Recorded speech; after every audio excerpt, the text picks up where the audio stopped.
जर तुमच्या घरात कोणी पालक खायला कंटाळा करत असेल ना मंडळी, तर ही रेसिपी त्यांना एकदा तरी नक्की खाऊ घाला. प्रत्येक वेळेस अशाच पद्धतीची पालकाची भाजी तुमच्या घरी बनेल, ही खात्री मी तुम्हाला देते.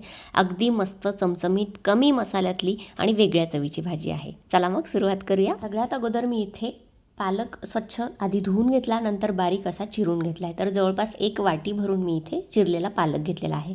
तुम्हाला जेवढी भाजी हवी आहे तेवढा तुम्ही पालक इथे वापरू शकता. त्यानंतर एक बटाटा साल काढून स्वच्छ धुवून अशा पद्धतीने मोठ्या फोडी करून घेतल्या. एक कांदासुद्धा आहे उभा चिरून घेतला आहे आणि अर्धा टोमॅटो घेतलेला आहे. तर आता आपण कुकरमध्येच हे सगळं साहित्य घालणार आहोत. त्यासोबतच मी इथे पाव कप चणा डाळ किंवा हरभऱ्याची जी डाळ आहे ती इथे 1 ते 1.5 तास भिजू घातलेली होती. वेळ कमी असेल तर नाही भिजवली तरीही चालेल, पण जर तुमच्याकडे वेळ असेल तर थोडा वेळ भिजू घाला आणि मग याच्यामध्ये शिजायला टाका. त्यानंतर आपण इथे अर्धा टीस्पून मीठ घातलेलं आहे. त्यासोबतच आपण इथे पाव चमचा हळद घालणार आहोत आणि आता आपण इथे भाजी, डाळ सगळं शिजण्यासाठी याच्यामध्ये जवळपास 1 ग्लास भरून पाणी घालणार आहोत. भाजीच्या वरती थोडंसं पाणी आलं पाहिजे किंवा भाजी बुडेल इतपत तरी पाणी याच्यामध्ये घालायचं आहे. अशा पद्धतीने आता आपण इथे कुकरच्या 3 शिट्या काढून घेणार आहोत. लो टू मीडियम फ्लेमवरती 3 शिट्या काढायच्या, नाहीतर मग डाळ शिजणार नाही. वाफ पूर्णपणे गेल्यानंतर आपण कुकरचं झाकण उघडून बघतोय. बघू शकता मस्तपैकी डाळ, पालक, बटाटा सगळं साहित्य व्यवस्थितपणे छान मऊसूत इथे शिजलेलं आहे. बघू शकता अजिबात इथे डाळ आपली इथे कणी लागत नाही आहे, छान मस्त शिजलेली आहे. त्यानंतर आपण एका विस्करच्या साहाय्याने अशा पद्धतीने ही जी पालक आहे ती घोटून घेणार आहोत.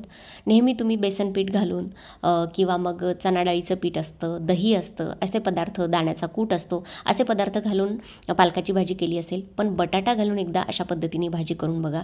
अप्रतिम लागते चवीला आणि मुलं तर खरंच आवडीने खातील. पालक जर खायचा कंटाळा करत असतील ना, तर ही भाजी त्यांना एकदा नक्की खाऊ घाला. डाळ घोटून झाल्यानंतर फोडणीसाठी कढईमध्ये तेल, जिरं, मोहरी, कढीपत्ता, त्यासोबतच सुक्या लाल मिरच्या आणि भरपूर असा ठेचलेला लसूण घातलेला आहे. लसूण या भाजीमध्ये जास्त वापरायचा, अप्रतिम चव येते. त्यानंतर तिखटासाठी मी इथे 1.5 चमचा लाल मिरची पावडर, पाव चमचा हळद, 1 चमचा गरम मसाला आणि लगेचच छान फोडणी बसली की आपली जी घोटलेली पालक आहे ती याच्यामध्ये घालून घ्यायची आहे. व्यवस्थितपणे एकदा मिक्स करून घेऊया. मीठ मी याच्यामध्ये आता घालत नाही आहे, कारण मीठ आपण पालक शिजताना कुकरमध्येच घातला होता. तर आता इथे जेवढी भाजी तुम्हाला पातळ, दाटसर, घट्ट हवी असेल तेवढं तुम्ही पाणी याच्यामध्ये ॲड करू शकता. मी खूप जास्त पातळ ठेवणार नाही आहे. जसं व्हिडिओमध्ये दिसतंय त्या कन्सिस्टन्सीची डाळ पोळीबरोबर, भाकरीबरोबर किंवा गरमागरम इंद्रायणी भाताबरोबर आहाहा अप्रतिम लागते. नक्की एकदा ट्राय करा. भरपूर अशी कोथिंबीर घातली आहे. 2 ते 3 मिनटं छान आपल्या पालकाला आपण उकळी काढून घेतली आहे. त्यानंतर सगळ्यात शेवटी याच्यावरती अर्धा चमचा साजूक तूप घालायचं. आपली पालकाची अगदी भन्नाट चवीची ही जी भाजी आहे बटाटा घालून केलेली तयार आहे. तर नक्की तुम्ही एकदा ही रेसिपी ट्राय करा. ज्यांना कोणाला पालक आवडतही नसेल ना, ते सुद्धा अगदी चवीने खाणार, ही खात्री तुम्हाला देते. तर नक्की रेसिपी ट्राय करा.